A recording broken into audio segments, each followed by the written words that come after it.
You know what I've noticed over the years? It's that Reevesville has some of the noisiest vehicles of any town, I think, in America. I think per capita, Reevesville has more loud trucks than anybody. I'm sitting out here on the front porch. I just got to the church a few minutes ago. I know this is not the normal time for our live stream, our Going Deeper follow-up live stream. I don't know if anybody's even going to be able to jump on at this time, but this is the only time I had. I did want to get it in, and hopefully, somebody will pick it up later and we'll get some conversation going. So it's been a really busy but productive day for me. I'm just getting to the church because I had 4 clients at the gym this morning. The first crazy guy likes to start at about 5:45 a.m. So I had him, and then back to back every hour after that. And then my last client of the day, I actually got to share late breakfast, early lunch, my first lunch with him, and we sat down at a table, shared a meal together, and I got to share the gospel with him and talk about Jesus with him. And so, man, that was a really, really cool thing, and just a blessing to have that opportunity, where, kingdom life invades everyday life. It was just beautiful. I'm so grateful for that opportunity. So don't want to give his name, but just pray for him. He's searching, and I'm trusting that the Holy Spirit's going to draw him to Jesus, completely, fully.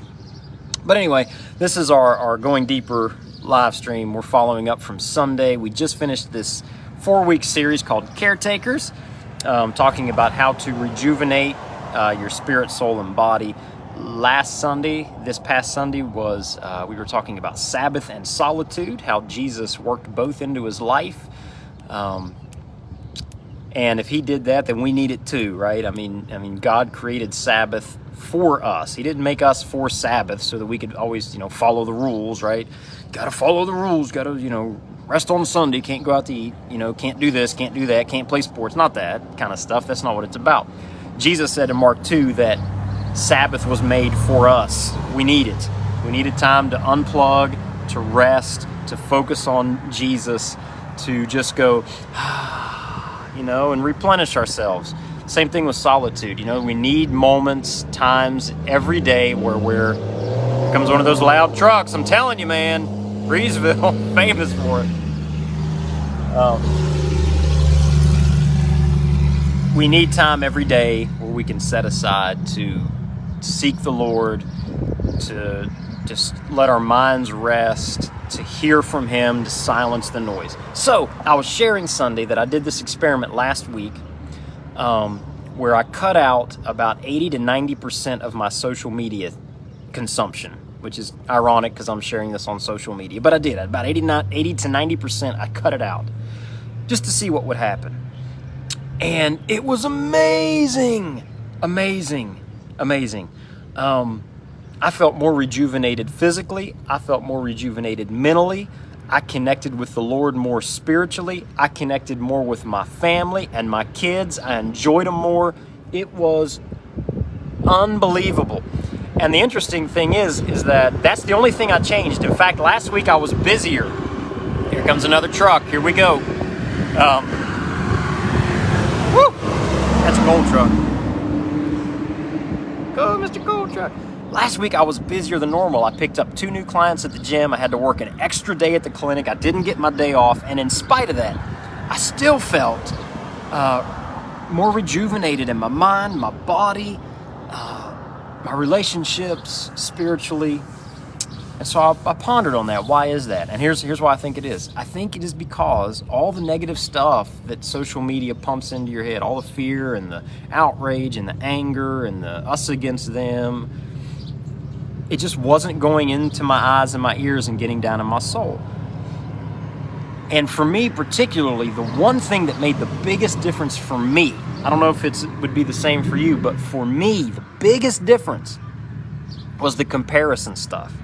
I wasn't seeing everybody's perfect life everybody's perfect body, everybody's perfect house, everybody's perfect car, everybody's perfect job, everybody's perfect vacation, everybody's perfect this, perfect that, and subconsciously weighing myself against that.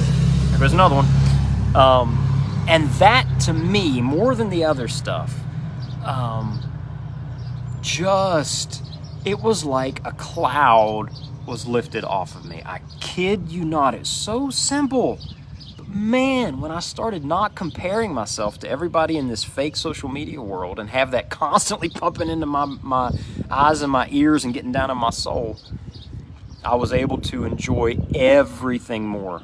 My life, my job, everything. Like all 3 jobs, like all of it. It's like I could breathe again. And so I just continued it this week. Seriously, my social media consumption has been darn near nothing. And it is worlds of difference. It's like a Sabbath from that. It's like a solitude from all the noise and the garbage. It's been amazing. So that's what I want to encourage you to do. I want to encourage you to try that. In fact, try this. Every time you feel the tug, we all have it, to pick up that phone and start scrolling social media, when you feel that pull, pray instead.